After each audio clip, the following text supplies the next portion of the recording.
So the Midwest Unite and Fight Conference is coming up March 12th through 14th. It's basically an avenue for people to learn about politics and history, and then on Sunday we're going to be getting together to talk about what activists can do in the Midwest to connect with other activists around the country, to talk about how we can continue the fight for full federal equality.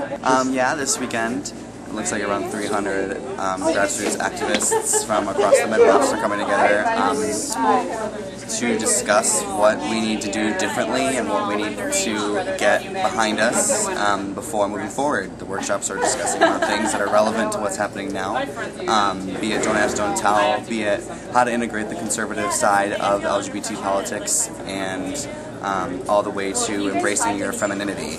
And then on Sunday, what's going to happen is there's going to be a big powwow session of people coming forward, describing what's being done nationally in terms of connecting all the pieces, and then talking about how we want to move forward, as a group in the Midwest to connect to the national movement. What do we need to make sure is done? What do we like that's happening? What don't we like? What do we need to know? All that will be happening on Sunday. So $15, Unite and Fight Midwest. That's the conference. Be there, be square. Take care.